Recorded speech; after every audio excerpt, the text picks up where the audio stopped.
Bismillahirrahmanirrahim. Assalamualaikum warahmatullahi taala wabarakatuh dan selamat malam.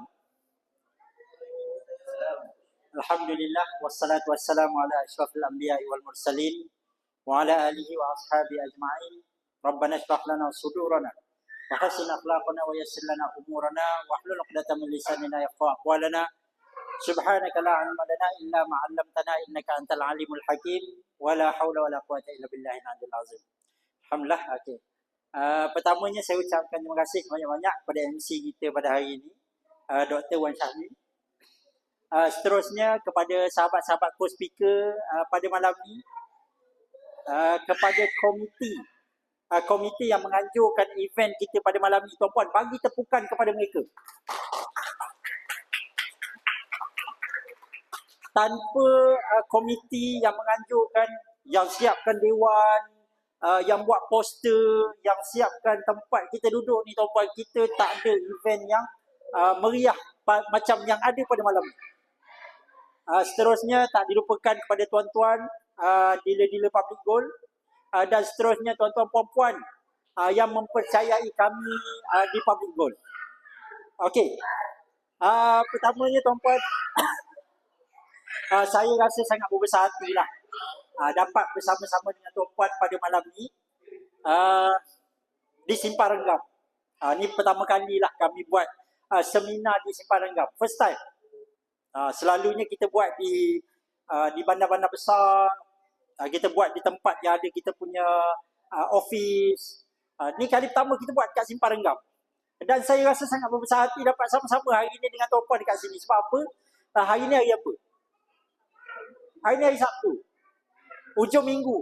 Biasanya orang buat apa malam ni, tuan-puan? Rehat. Ada orang kata dah penat kerja 5 hari. Hujung minggu ni rehat lah. Mungkin ada yang dia pergi mana? Dia pergi ngetek, dia pergi jalan-jalan, macam-macam perkara. Tapi tuan-puan pelik. Tuan-puan pilih untuk datang ke seminar, tuan-puan pilih untuk datang belajar. Ini satu perkara yang sangat luar biasa. Bagi tepukan pada diri tuan-puan sendiri. Okey, tuan-puan. Kami di G100 dan 5G adalah salah satu rangkaian penyimpan emas yang terbesar di Asia Tenggara. Yang bersama-sama kami menyimpan emas, setakat ni kita dah ada hampir 1 juta penyimpan emas yang kami bimbing sampai sekarang. Jadi kami sangat obses mengadakan event-event, seminar-seminar macam ni. Sebab apa? Sebab kami nak pastikan penyimpan-penyimpan emas yang simpan emas di bawah bimbingan kami semuanya tahu kenapa mereka simpan emas, tahu macam mana mereka nak untung dengan emas, dan tahu macam mana mereka nak kaya dengan emas. Sebab hari ni ramai orang tak tahu tentang perkara ni, tuan-tuan.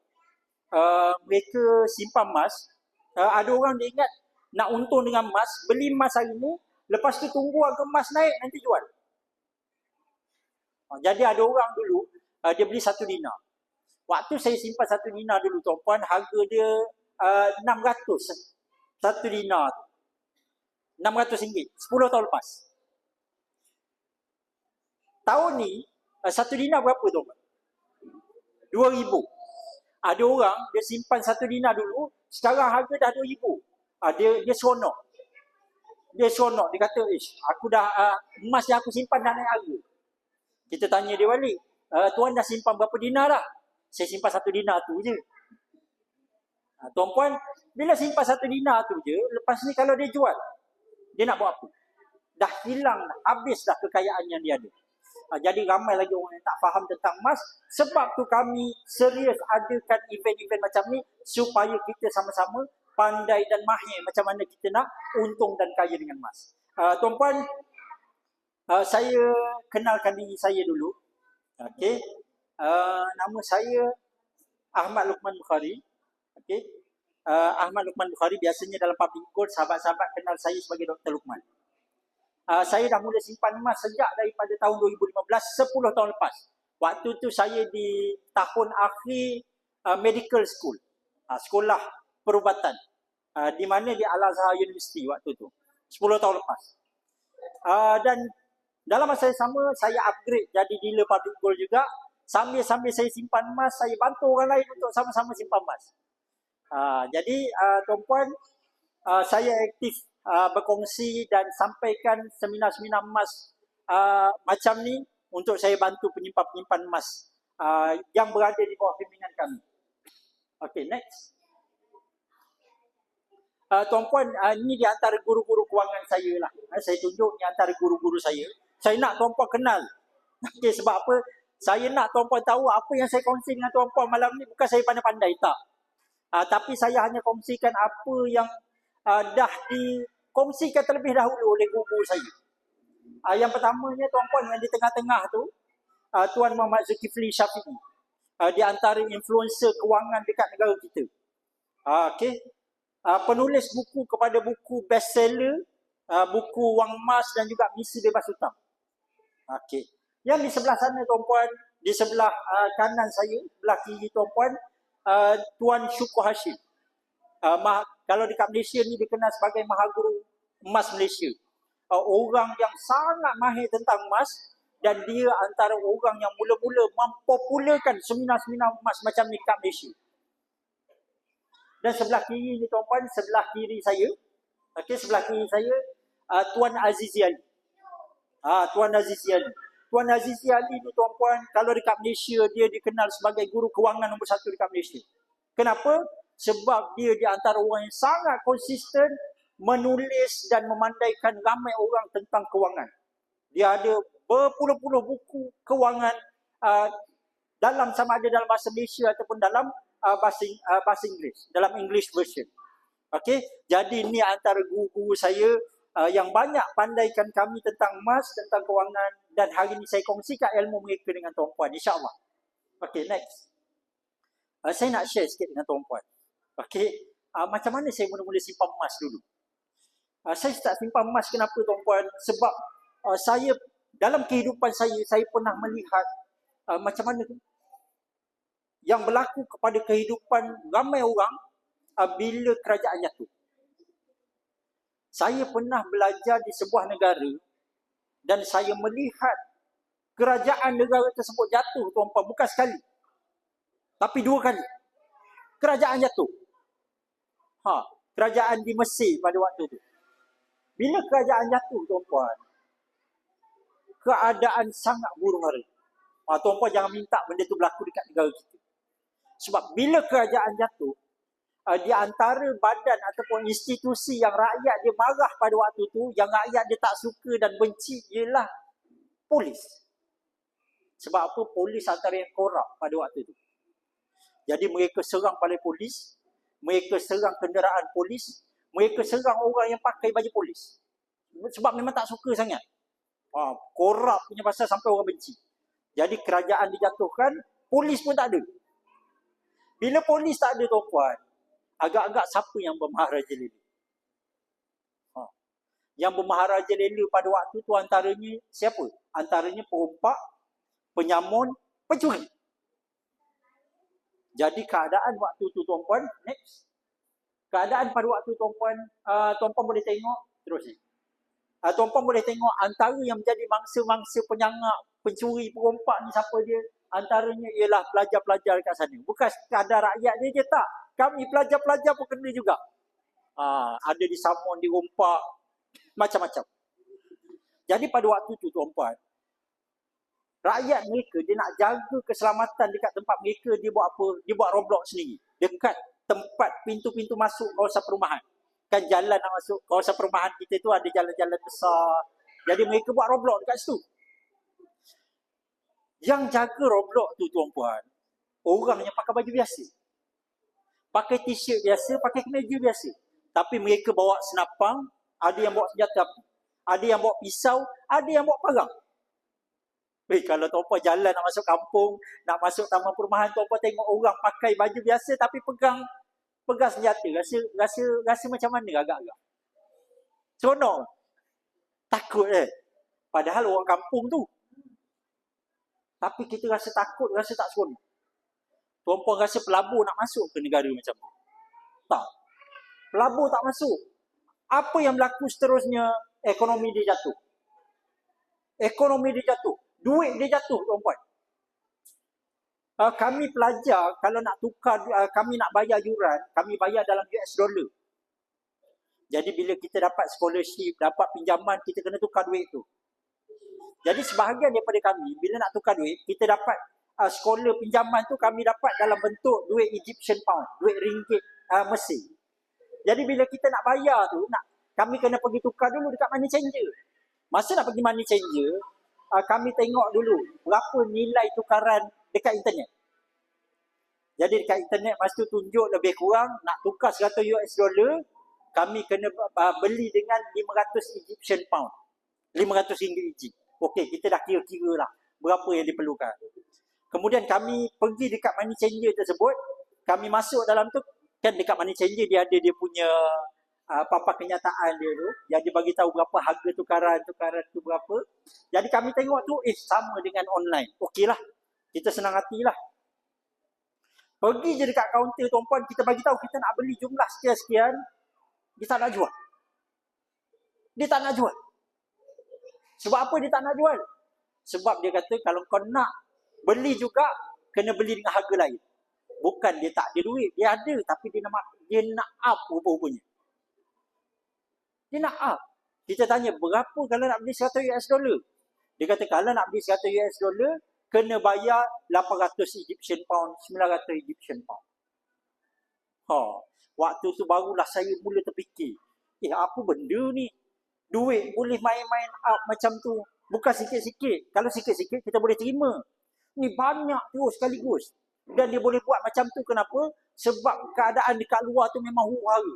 Memang keadaan ekonomi tak stabil. Memang harga barang naik. Jadi dia boleh buat macam tu.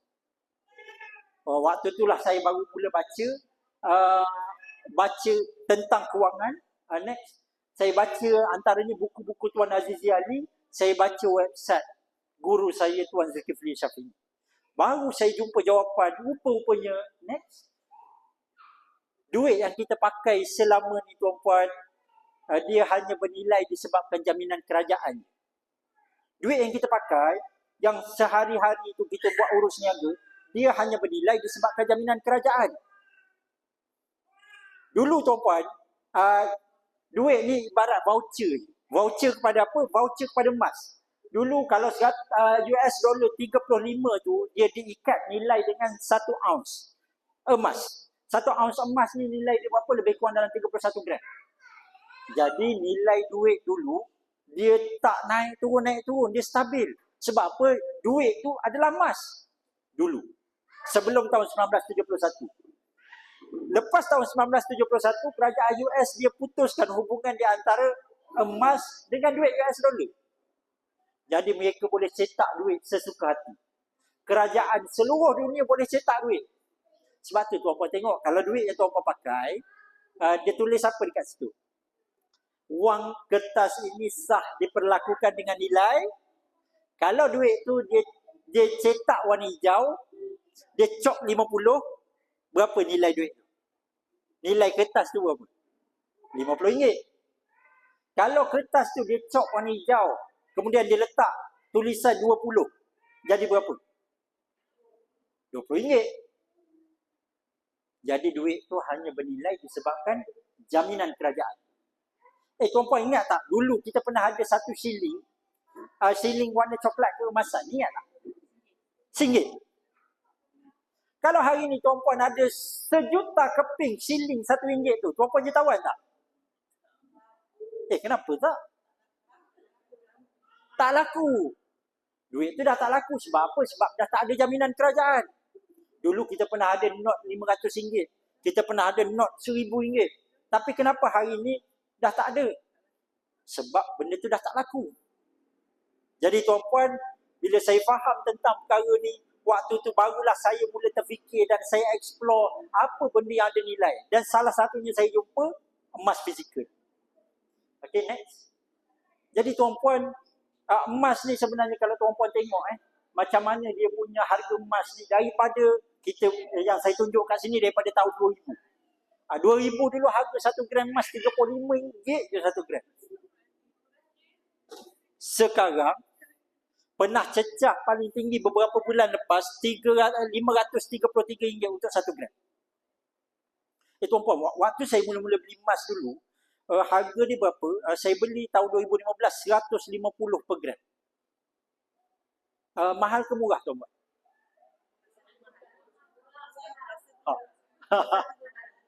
Murah. Sekarang murah. Sekarang murah. Tuan-puan, saya start baca tentang perkara ni tahun 2010-2011. Waktu tu harga dia 120 per gram, lebih kurang. Saya rasa, ya Allah, mahalnya harga emas 120 1 gram. Benda kecil. Saya sendiri macam singkat je. Kecil sangat. Tapi 120 1 gram. Saya fikir masuk, ya apa benda ni? Tak apalah, tunggu dululah, tunggu harga turun sikit. Tunggu tuan-puan, tak turun-turun. Akhir sekali saya beli 150 1 gram. Waktu mula-mula beli tu saya rasa menyesal. Saya beli benda yang sangat kecil, harga dia 150 1 gram. Ya apa benda? Aku dah terbeli apa ni? Menyesal pada waktu tu. Lepas beberapa tahun tuan-puan, saya menyesal lagi beli emas. Tapi pada waktu tu saya menyesal, kenapa dulu aku tak beli banyak Sebab harga dah makin naik. Jadi tuan-puan, hari ni kalau tuan-puan rasa harga 500 1 gram, 520 1 gram tuan-puan rasa mahal, tuan-puan percaya cakap saya, 2-3 tahun lagi harga 500 1 gram tu harga yang murah. Okey, tuan-puan. Okay. Malam ni saya nak share dengan tuan-puan beberapa ilmu.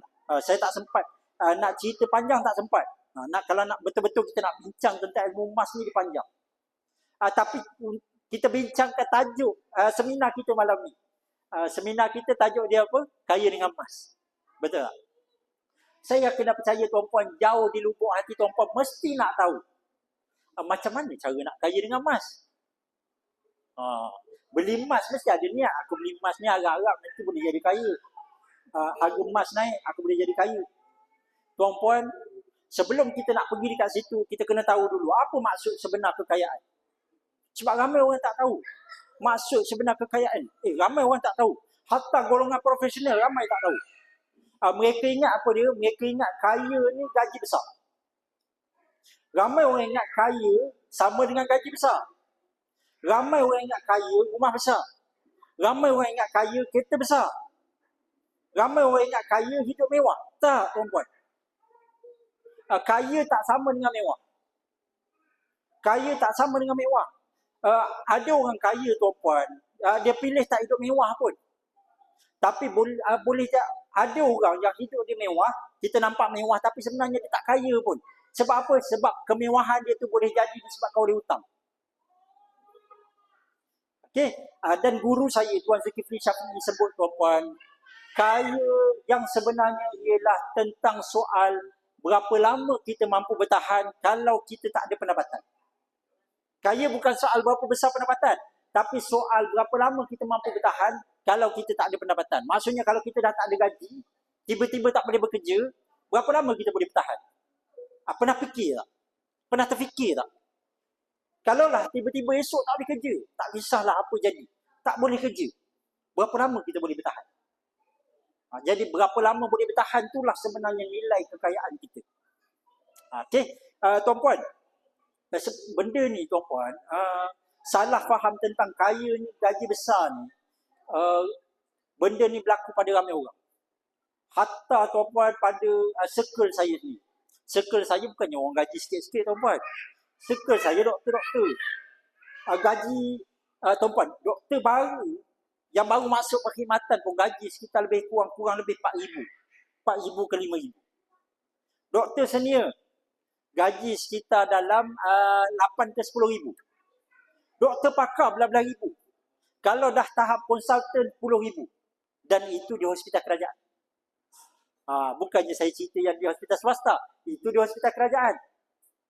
Tapi tuan-puan, walaupun gaji besar, ramai dalam kalangan circle saya ni yang mereka ni terbelenggu dengan hutang. Gaji besar, hutang besar.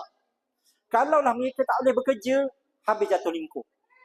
Kereta kena tarik, rumah kena tarik. Kalaulah sebulan tak boleh kerja, dah jadi macam tu. Okey. Jadi tuan-puan, saya nak share dengan tuan-puan satu ilmu yang sangat penting. Tuan-puan, macam mana kita nak tahu kita ni berapa nilai kekayaan yang kita ada. Okey.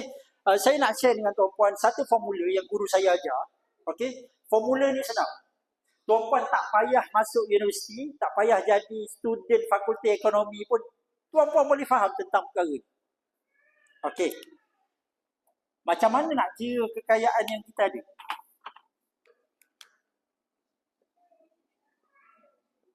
Okey. Okey, nak tengok kekayaan tuan-puan, tuan-puan tengok 3 perkara.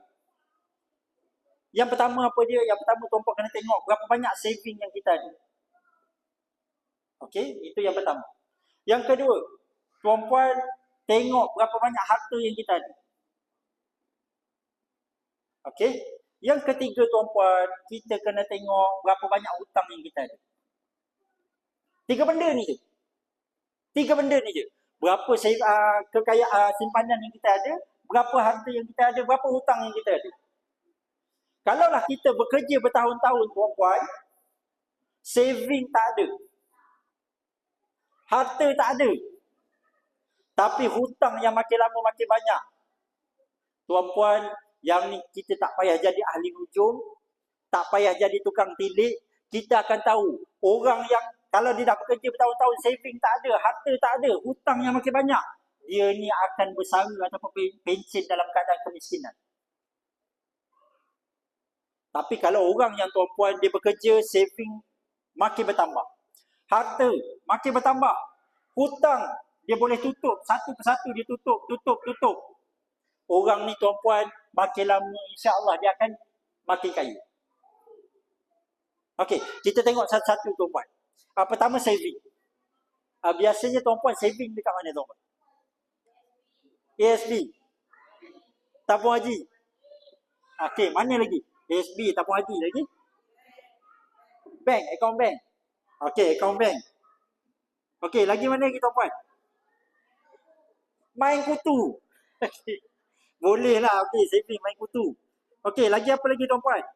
Ada yang fixed deposit. Okey. Yang sebahagian tuan-puan simpan dalam bentuk apa? Bitcoin, ada yang simpan emas. Tuan-puan, saya dah sampaikan seminar-seminar macam ni tuan-puan. Saya rasa saya dah round hampir seluruh Malaysia, termasuk Sabah, Sarawak dan juga Indonesia. Saya jumpa tuan-puan, ada lagi orang yang ada simpan duit dia dekat mana? Betul. Ada lagi yang simpan dekat mana lagi tuan-puan? Dalam tin Milo. Tin Milo? Ada. Simpan dalam tin sampai sekarang. Ada. Tin biskut? Ada. Bawah bantal? Ada. Bawah tikar? Bawah tikar saya tak jumpa lagi tu. Tapi ada lah tu. Kalau ada orang sebut, ada lah tu. Itu di antara tempat rakyat Malaysia menyimpan lah. Okey? Harta. Saya cerita sikit. Harta apa dia tuan-puan? Harta ialah perkara yang menghasilkan positif cash flow. Tuan-puan jangan ingat semua benda yang tuan-puan beli, itu harta, jangan. Tak semua benda yang kita beli, itu harta, bukan. Okey? Harta ialah perkara yang menghasilkan positif cash flow. Positif cash flow macam mana? Okey, contohnya tuan-puan, tuan-puan ada rumah. Tuan-puan beli rumah. Okey? Tuan-puan beli rumah. Tuan-puan bayar dekat bank 500 bulan. Tuan-puan buat rumah tu sebagai rumah sewa. Tuan-puan boleh sewakan disebabkan nilai kawasan tu boleh sewakan 1,000 sebulan, atau tuan-puan berjaya sewakan 1,000 sebulan. Maksudnya tiap-tiap bulan tuan-puan ada lebihan berapa? 500. 500 tu masuk poket tuan-puan, betul tak? Okey, itu harta. Sebab apa? Sebab dia menghasilkan positif cash flow. Tapi tuan-puan, kalau tuan-puan beli rumah untuk disewakan, tuan-puan bayar dekat bank 1,000 sebulan, tengok-tengok nilai dekat kawasan tu tuan-puan boleh sewakan 500 bulan je. Tuan-puan kena keluarkan duit, tuan-puan top up tiap-tiap bulan. 500 bulan. Itu bukan harta. Itu beban. Itu beban. Walaupun tuan-puan bagi tahu dekat orang lain, itu rumah sewa saya. Sebenarnya itu beban saya. Ya. Sebab tuan-puan kena keluarkan duit sendiri. Okey? Jadi itu maksud harta. Perkara yang menghasilkan positif cash flow. Okey? Boleh jadi dalam bentuk apa? Rumah sewa. Okey? Harta ni boleh jadi dalam bentuk shop lot yang tuan-puan sewakan. Okey. Sebab rumah yang tuan-puan duduk tu, yang tu berharta. Selagi mana tuan-puan bayar dekat bank, selagi mana rumah yang kita duduk, kita kena bayar bulan-bulan dekat bank, baru kita boleh duduk, itu bukan harta. Nak confirmkan macam mana, cuba jangan bayar 3 bulan. Kalau nak confirmkan lah, ni harta aku ke bukan, cuba jangan bayar 3 bulan. Kalau tuan-puan duduk situ lagi, itu harta. Tapi kalau tuan-puan dah kena halau keluar, itu memang bukan harta tuan-puan. Okey? Lagi boleh jadi dalam bentuk apa? Kebun. Ladang. Yang ada pendapatan. Yang ada pendapatan. Ini harta. Boleh jadi dalam bentuk apa? Bisnes. Bisnes bersistem. Bisnes bersistem ni maksudnya apa? Kalau tuan-puan tak ada dekat situ pun, bisnes tu boleh jalan. Itu harta. Kalau tuan-puan buka bisnes, tapi kalau tuan-puan tak ada dekat situ, bisnes tu tak boleh jalan. Itu bukan harta. Macam sebahagian doktor lah. Saya cakap terus terang. Sebahagian doktor tuan-puan, dia ingat dia buka klinik, dia ada bisnes. Tapi tuan-puan akhir sekali tengok-tengok balik, kalau dia tak ada dekat klinik tu kena tutup. Tak ada pendapatan. Itu belum jadi lagi bisnes yang bersistem. Tak. Sebab ramai kawan-kawan saya tuan-puan, mereka terperangkap. Ada yang keluar daripada KKM, buka klinik sendiri. Tapi aku sekali tak boleh nak pergi mana-mana. Nak cuti tak boleh. Sebab kalau cuti tutup klinik, tak ada pendapatan. Okey. Jadi bisnes yang bersistem itu adalah harta. Boleh jadi juga dalam bentuk apa? Harta intelek. Harta intelek ni contoh dia tuan-puan ada tulis buku, tuan-puan artis, ada buat lagu, dapat royalti daripada buku, daripada lagu. Itu adalah harta. Okey? Yang seterusnya tuan-puan apa dia? Hutang. Ada ke yang tak tahu pasal hutang? Hutang macam mana contoh dia tuan-puan? PTPTN. PTPTN. Lagi apa lagi? Loan kereta. Personal loan. Lagi apa lagi? Handphone, kredit card. Ada orang kahwin pakai personal loan, ada tuan-puan. Dan itu ramai. Kalau tak boleh bayar, bini kena tarik. Ramai tuan-puan. Anak dah 2, dah 3 tak habis bayar lagi personal loan. Ramai macam tu. Okey tuan-puan. Jadi ini yang saya sebut tadi. Kalaulah kita dah bekerja bertahun-tahun tapi benda ni tak ada. Harta tak ada. Kalau saving tak ada, macam mana nak bina harta? Dan yang ini makin lama makin bertambah. Yang ini makin lama makin bertambah. Yang ini kena jaga-jaga tuan-puan. Sebab kalaulah keadaan kita macam ni, kita akan pencen dalam keadaan kemiskinan. Dan miskin di usia tua ni tuan-puan, miskin di usia tua ni adalah penjara kehidupan. Sebab apa?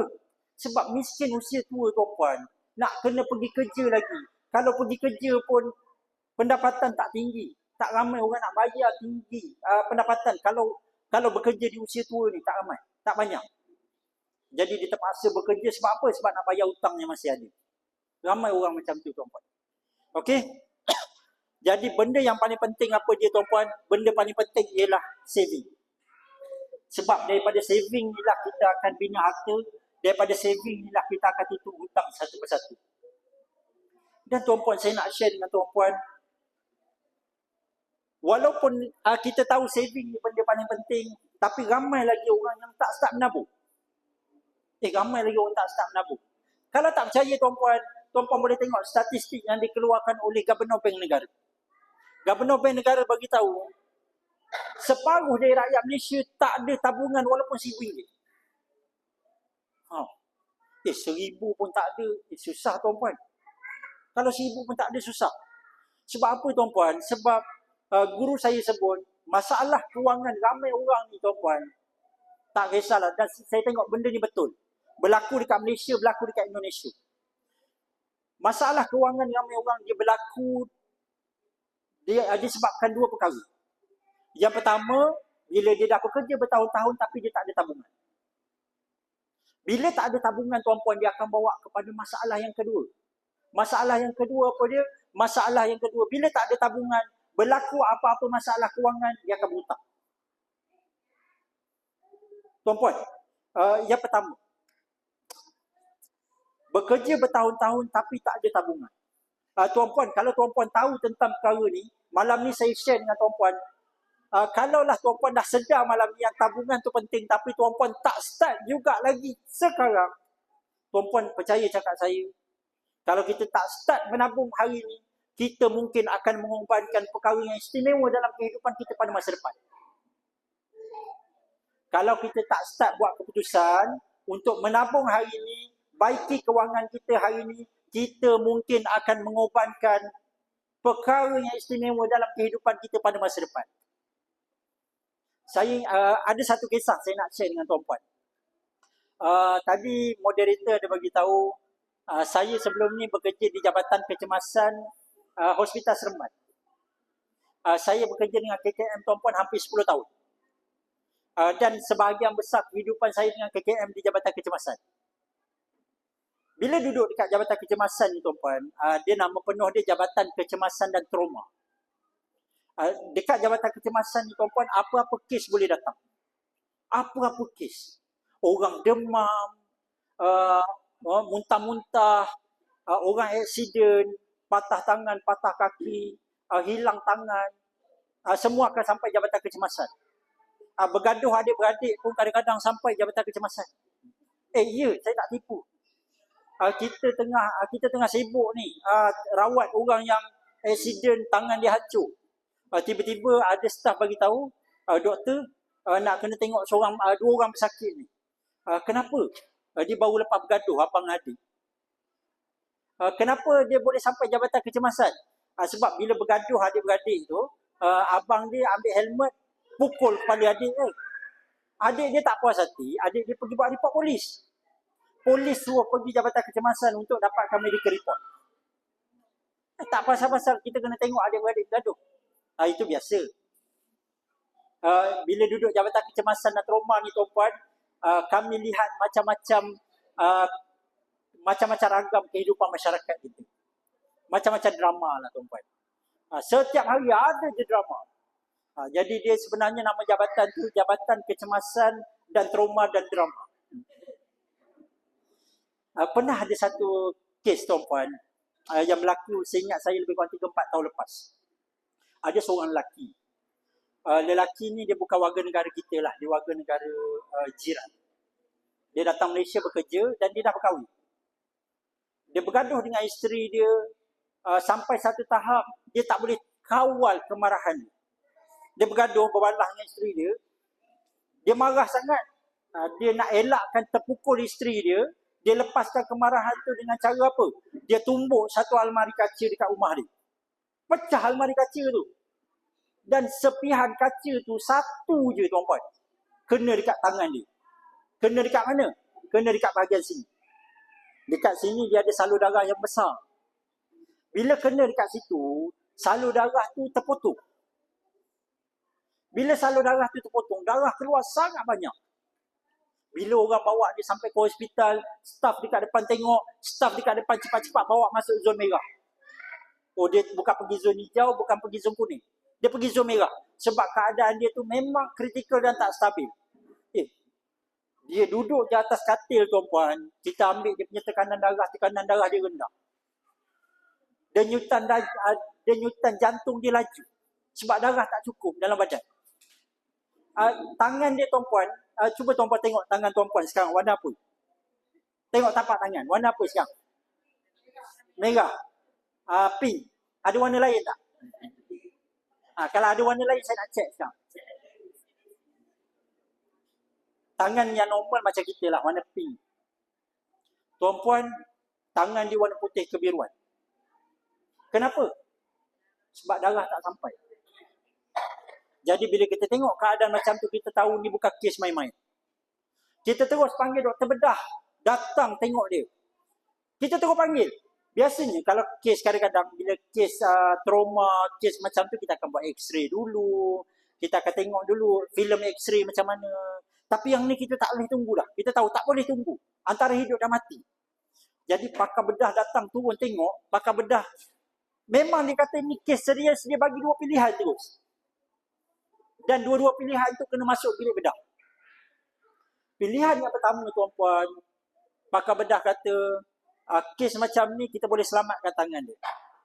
dia kena bayar 10,000 sebab dia bukan warga negara Malaysia. Kena bayar dulu.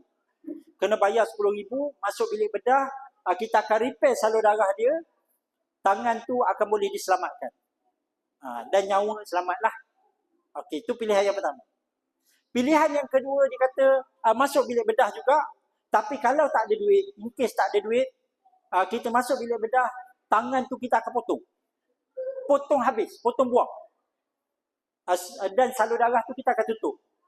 Bila tutup salur darah, darah datang sampai ujung, tangan tu akhir sekali dia akan mati. Dia tak berfungsi. Kalau dibiarkan juga melekat macam tu, akhir sekali dia akan jadikan kita kumat. Jadi nak elakkan benda tu berlaku, tangan tu kena potong. Tapi nyawa boleh diselamatkan. Okey. Jadi ada dua pilihan. Saya nak tanya tuan-puan dah. Tuan-puan pilih yang mana? Yang pertama ke yang kedua? Orang tu pilih yang kedua. Rasa-rasa sebab apa? Sebab tak ada duit. Dan umur dia bukannya 18 tahun baru nak masuk universiti, tak. Bukan 25 tahun baru habis belajar nak cari kerja, tak. Umur dia dah 30-an. Maksudnya dia dah bekerja bertahun-tahun tapi dia tak ada tabungan. Sebab tu saya kata tuan-puan, kalaulah tuan-puan kita tak buat decision daripada sekarang untuk menabung, baiki kewangan kita, kita akan mengorbankan perkara yang istimewa dalam kehidupan kita pada masa depan. Orang tu tadi dia korbankan tangan dia, tuan-puan. Hidup 30 tahun ada tangan, tiba-tiba tak ada tangan. Puncanya sebab apa? Sebab tak menabung. Kalau dia menabung 100 bulan je, tuan-puan. 100 bulan, setahun ada berapa? 1,200. 10 tahun ada berapa? At least paling kurang ada 12,000. Tapi dia tak ada langsung. Kita cakap dekat dia, cuba keluarkan tabungan. Tak ada tabungan. Cuba pinjam dengan orang lain. Tak boleh nak pinjam. Tak ada orang nak bagi pinjam. Akhir sekali tangan terpaksa dipotong. Kita hari ni, tuan-puan, kita mungkin tak adalah sampai tahap kita korbankan tangan kita, tak. Tapi tuan-puan cuba fikir balik. Kalaulah kita hari ni tak menabung ni sekarang. Lepas tu kehidupan kita banyak utang. Suami isteri terpaksa keluar bekerja. Pergi pagi balik petang, pergi pagi balik malam. Anak-anak duduk dengan siapa? Anak-anak duduk dengan pengasuh. Tuan-puan, kalau pengasuh tu orang yang baik, orang yang bagus, tak apa. Hari ni kita dengar kisah pengasuh macam mana. Sebahagian anak-anak yang hantar ke pengasuh macam mana.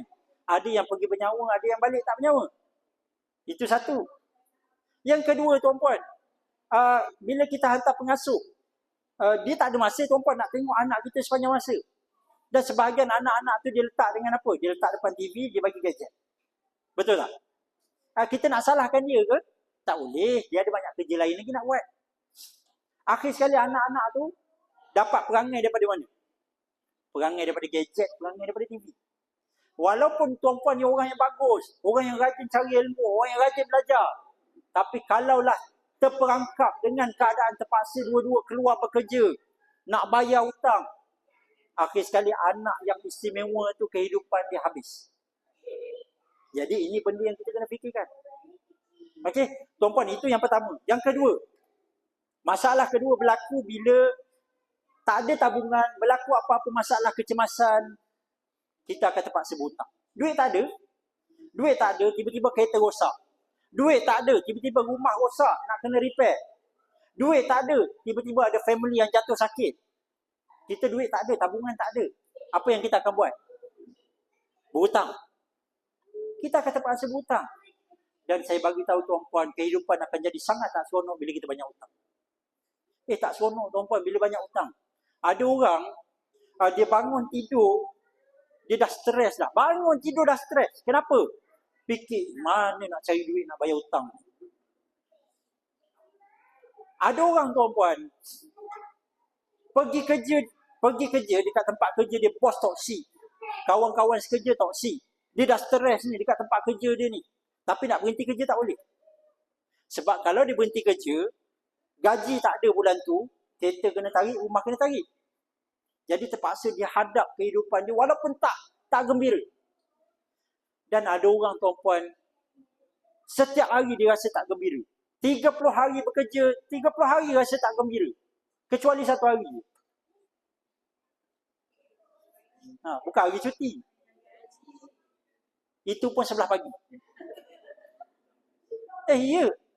Hari gaji je dia rasa gembira. Itu pun 11 pagi. Sebab apa? Sebab tengah hari tu duit semua dah kena potong. Bayar komitmen, akhir sekali tinggal sikit. Jadi hidup, jadi seronok ke hidup macam tu? Tak seronok tuan-puan. Tuan-puan, satu hari, waktu saya bekerja dekat zon merah, Jabatan Kecemasan, seorang lelaki dikejarkan ke hospital dalam keadaan dia separuh sedar. Separuh sedar. Dan dekat leher dia pada waktu tu ada garisan tali. Dia baru lepas cuba bunuh diri. Orang jumpa dia bawa pergi hospital. Dia gagal bunuh diri. Sebab kalau dia berjaya, dia tak pergi Jabatan Kecemasan. Jadi kita rawat dia tuan-puan. Bila kita rawat dia, dia dah sedar, kita tanya dia. Kenapa cuba bunuh diri? Dia bagi tahu apa tuan-puan? Dia sangat stres sebab dia dah buat satu kesilapan yang sangat besar dalam hidup dia. Dia berhutang dengan alung. Tuan-puan, orang berhutang dengan bank, tak bayar, apa bank akan buat? Blacklist. Dia akan, sebelum tu dia buat apa? Dia akan call setiap hari. Bank call setiap hari. Bank akan hantar surat. Sekejap-sekejap dapat surat. Sekejap-sekejap dapat surat. Orang call hari-hari tanya pasal hutang. Best ke? Tak best. Rasa-rasa alung buat macam tu ke? Call, hantar surat. Tak ada tuan-puan. Alung mana yang baik macam tu? Tak ada.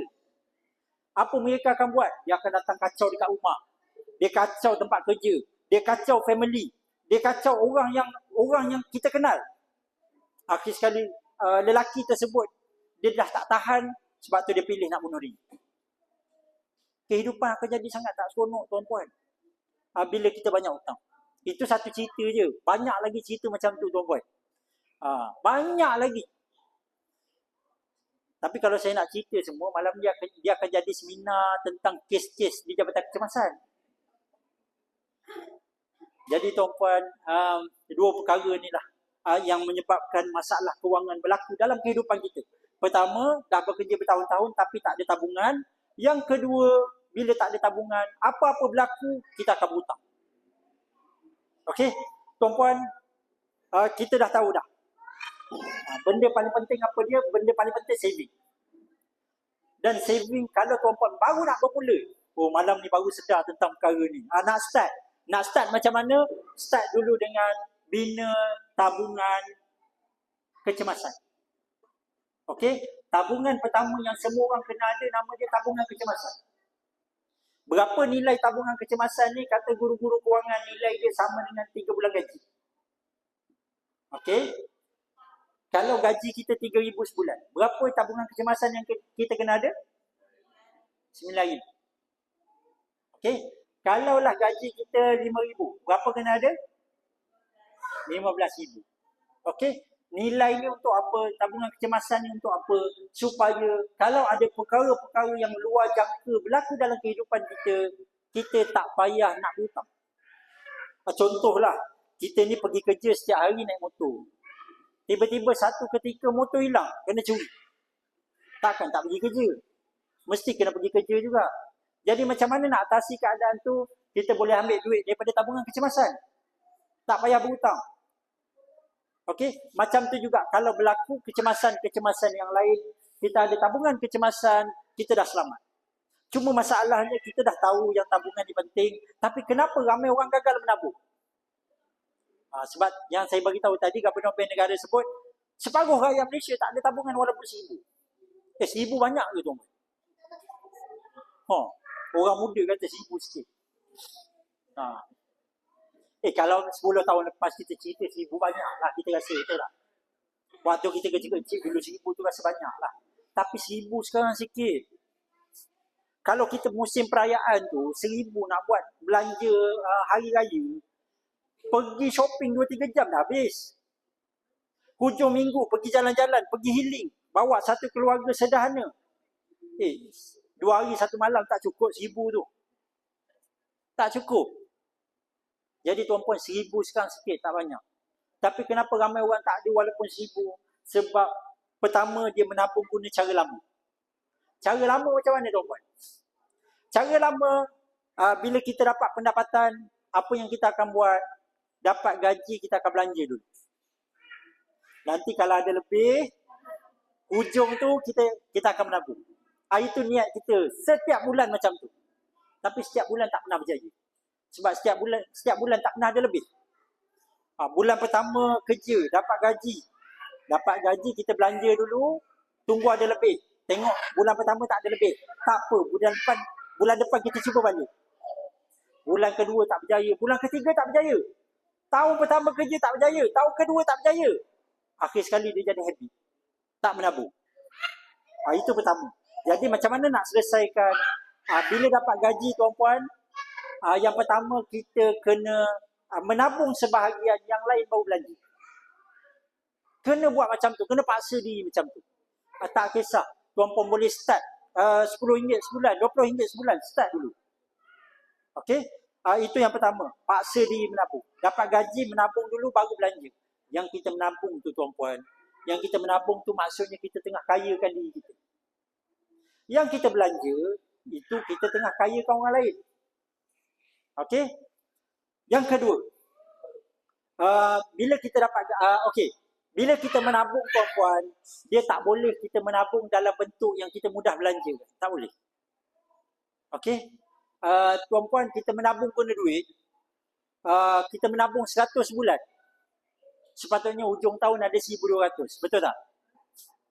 Tapi Gubernur Bank Negara bagi tahu separuh rakyat Malaysia tak ada 1,000 pun. Kenapa? Sebab bila masuk bulan ke-6 dia ada 600. Masuk bulan ke-7 dia ada 700. Saya nak tanya tuan-puan, ada 600, 700. Siapa kat sini tak pandai nak belanja 600, 700? Kita akan mula terfikir ada 600 ini kalau pergi healing ni best juga. Ada 600 mula terfikirlah, ini kalau tukar langsir baru pun best juga.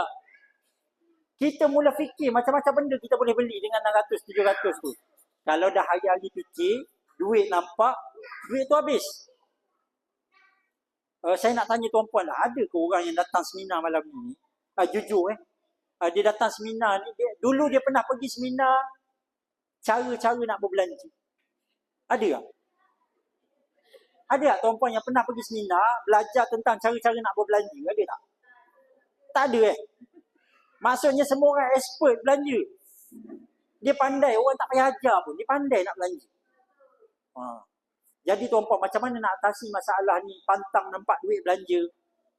Kena tukarkan pada bentuk yang susah sikit kita nak belanja. Antaranya apa tuan-puan? Antaranya emas fizikal. Tuan-puan, ada tak siapa-siapa yang buat 1 dinar? Ada? Saya pinjam tak? Saya nak tunjuk. Ada? Tengok, semua berebut tuan-puan. Tuan-puan datang seminar macam ni, tuan-puan untung tau. Sebab tuan-puan kenal dengan ramai orang kaya. Betul. Tuan-puan kalau nak jadi kaya, tuan-puan kena berkawan dengan orang kaya. Kalau tuan-puan nak jadi kaya, tapi tuan-puan berkawan dengan orang yang hari-hari dia bercerita tentang hari ni nak online shopping apa. Tak jadi. Macam mana nak simpan duit kalau kawan asyik-asyik berhabis duit? Okey, tuan-puan. Ini 1 dinar. Yang saya sebut awal tadi, saya beli 10 tahun lepas, harga dia 600. Hari ni harga dia berapa tuan-puan? Lebih kurang 2,000. Okey, saya nak tanya tuan-puan jujur lah. Kalau dekat tangan kanan tuan-puan ada 1 dinar. Dekat tangan kiri tuan-puan ada 2,000 ringgit cash. Tuan-puan simpan dalam wallet, tuan-puan simpan dalam purse, tuan-puan simpan dalam handbag.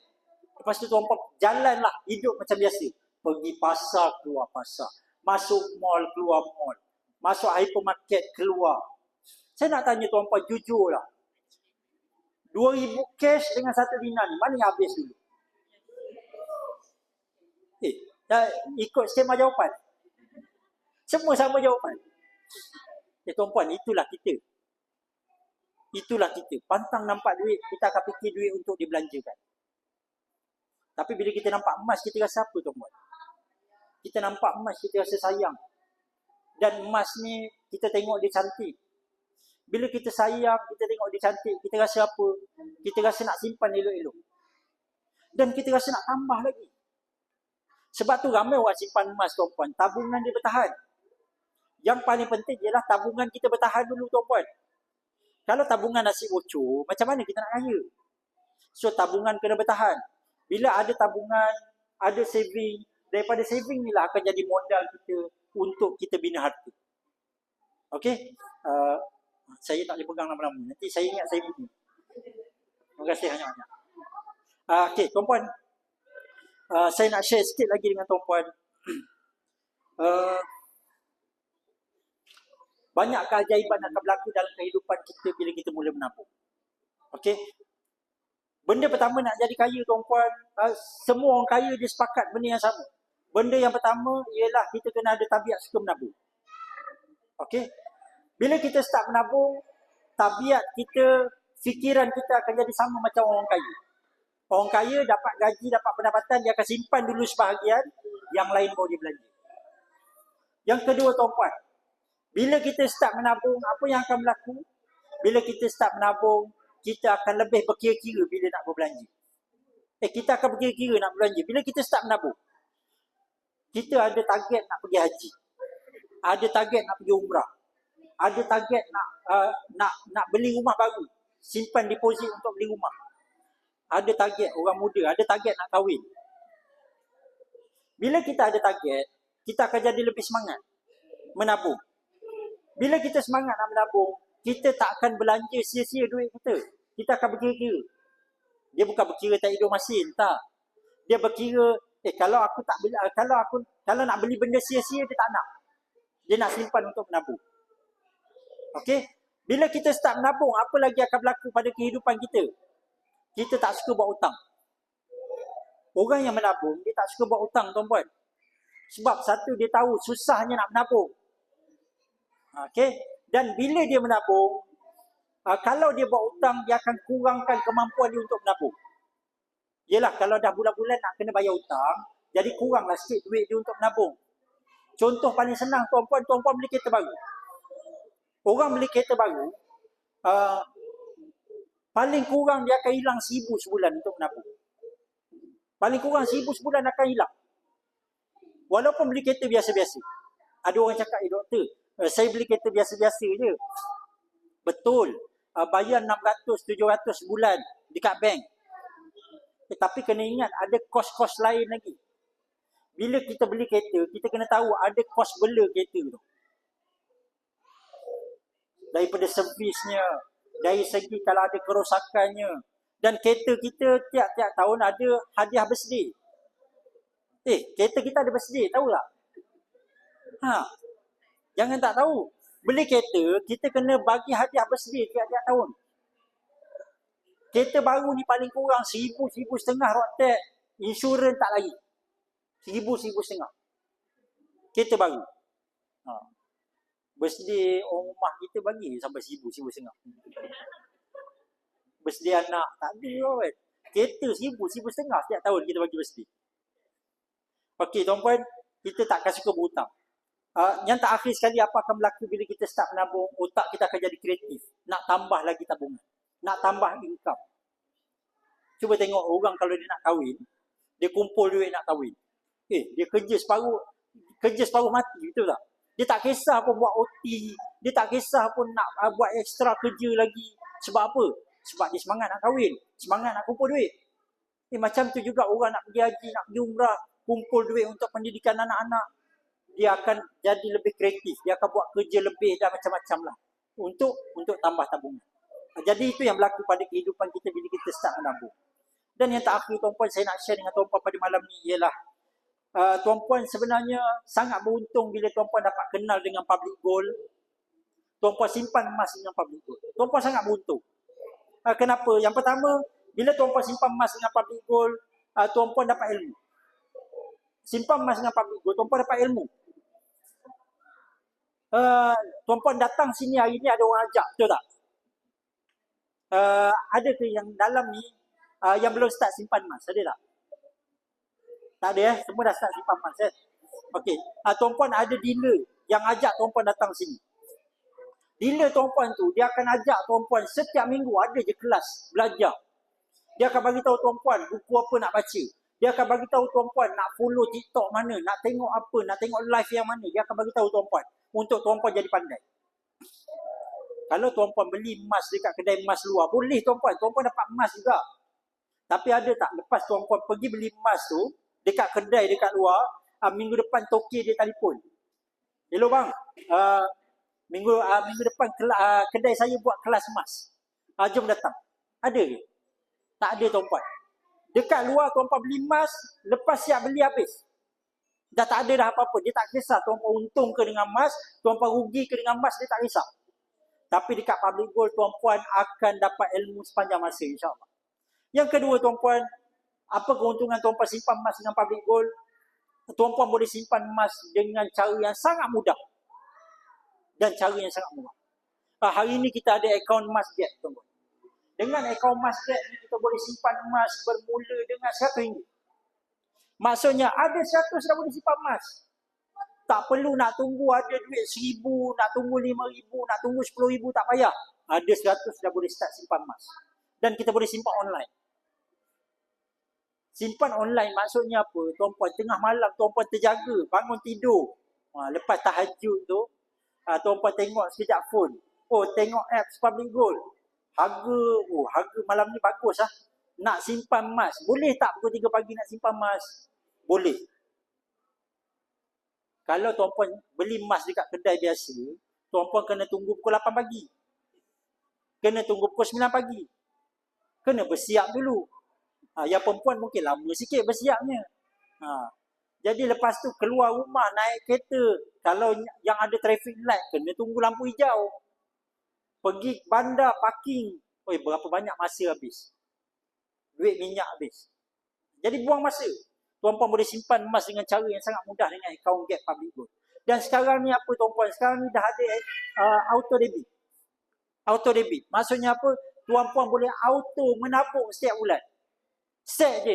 Nak simpan 100 bulan, 200 bulan, 5,000 sebulan, set je. Tuan-puan auto menabung setiap bulan. Bila auto menabung maksudnya apa? Auto bertambah gram emas tuan-puan setiap bulan. Maksudnya apa? Auto bertambah kekayaan setiap bulan.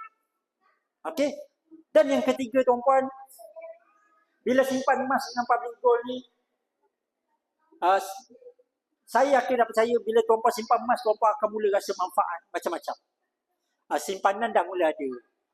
Nilai dah makin bertambah setiap tahun. Setiap harga makin naik. Gram makin bertambah. Tuan-puan boleh tutup hutang. Tuan-puan boleh beli rumah. Macam-macam. Tuan-puan dapat manfaat. Tapi tuan-puan, bila dah dapat manfaat, kita jangan selfish. Kongsi dengan orang lain. Dekat Public Gold, tuan-puan boleh simpan emas. Dalam masa yang sama, tuan-puan boleh ajar orang lain simpan emas dan tuan-puan boleh dapat income daripada itu. Di Public Gold, sambil-sambil simpan emas, tuan-puan boleh upgrade jadi dealer dan tuan-puan boleh ajar orang lain simpan emas dan dapat income. Di tim kami tuan-puan, G100 dan 5D, kami ada sediakan satu training untuk mana-mana penyimpan emas yang dia nak upgrade jadi dealer. Dalam training tu kita akan guide dia supaya dia boleh bantu 1,000 orang simpan emas. Mana-mana dealer Public Gold yang dia boleh bantu 1,000 orang simpan emas, income dia setiap bulan tuan-puan paling kurang bagi orang yang dia bantu 1,000 penyimpan emas, income dia paling kurang 5,000 ke 10,000 setiap bulan. Okey? Macam mana boleh dapat 5 ke 10,000 setiap bulan? Saya tunjuk kira-kira dekat tuan-puan. Okey? Kalau ada 1,000 orang simpan emas, 1,000 orang simpan emas ni, seorang simpan 1 gram je sebulan. 1 gram harga lebih kurang 500, tinggi. Kita rendahkan sikit. Katakan 1,000 orang ni, seorang simpan setengah gram je. Harga 200,5. Okey? 1,000 orang, dia simpan 250 dalam bentuk emas setiap bulan. Sebab dia ada ilmu, dia simpan 200,5 setiap bulan. Total berapa? Total 250,000. Okey? Bagi mana-mana dealer Public Gold, yang dia ada 1,000 penyimpan emas, Public Gold bayar dia paling kurang royalty 2% sebulan. 2%. Maksudnya 2% daripada 250,000 ni, kalau 1% berapa? 1% 2,500. Kalau 2% 5,000. Itu paling sikit tuan. Dan bagi mana-mana dealer public gold yang dia ada 1,000 penyimpan emas tapi income dia lebih kurang 5 ke 10,000 je sebulan, itu dealer yang miskin. Itu dealer yang miskin. Okey? Jadi macam mana nak boleh dapat income macam ni tuan-puan? Macam mana nak jadi daripada tuan-puan penyimpan emas nak jadi dealer public gold? Tuan-puan boleh tanya introducer tuan-puan. Kami sediakan satu training, nama dia Public Gold Leadership Training. Kami adakan training tu tiap-tiap bulan.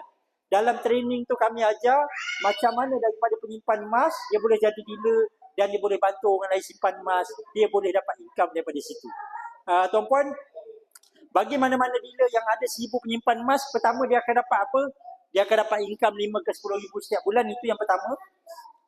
Yang kedua, kalau dia ada income macam tu, kebiasaannya dia dah tak pergi kerja dah. Yelah, dah ada income macam tu, income dia lagi tinggi daripada income dia bekerja, buat apa dia nak pergi kerja lagi? So, biasanya mereka ni dah tak bekerja. Mereka ni termasuk saya. Saya dah tak bekerja dah, tuan-tuan. Saya tak bekerja dah. Saya dah pencen. Ramai orang pelik tengok, muda lagi dah pencen. Tapi memang dealer-dealer public gold kebanyakannya macam tu. Yang ketiga tuan-puan, bila ada 1,000 penyimpan emas, setiap tahun dia akan dapat hadiah untuk pergi melancong ke luar negara secara percuma. Boleh bawa orang rumah dia sekali. Setiap tahun. Tahun lepas kami pergi Switzerland. Tahun ni kami akan pergi Cape Town, South Africa. Tahun depan kami akan pergi Budapest. Jadi ini melancong percuma. Dan yang terakhir tuan-puan, apa lagi kelebihan yang dia dapat bila buat bisnes public gold? Bisnes ni boleh diwariskan kepada ahli keluarga. Kalau dia meninggal, tuan-puan kalau buat bisnes, tuan-puan meninggal, belum tentu bisnes tu keluarga boleh bangunkan lagi. Tak semestinya. Tapi bisnes public gold, kalau tuan-puan meninggal, bisnes tu boleh diwariskan kepada ahli keluarga dan ahli keluarga akan dapat pendapatan. Okey. Jadi tuan-puan, itu di antara kelebihan bila tuan-puan menyimpan emas dengan public gold. Saya yakin dan percaya tuan-puan yang betul-betul menabung bersama dengan public gold, konsisten menabung setiap bulan, insya-Allah. Saya doakan tuan-puan akan ada tabungan yang kukuh. Tuan-puan boleh tutup hutang satu persatu. Tuan-puan boleh bina harta. Dan akhir sekali saya doakan tuan-puan semua akan capai financial freedom bersama-sama dengan public gold, insya-Allah.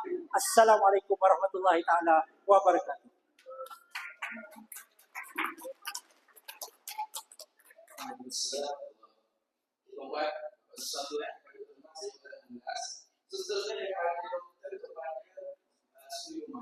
Semua saya cerita sikit latar belakang dia bina bisnes public gold Suri Rumah sejak September 2023 dan kejayaan besar beliau berjaya membantu 600 penyimpan emas tuan-puan. So tanpa masa dengan selalunya saya mempersilakan Puan Zaliha untuk menyampaikan share.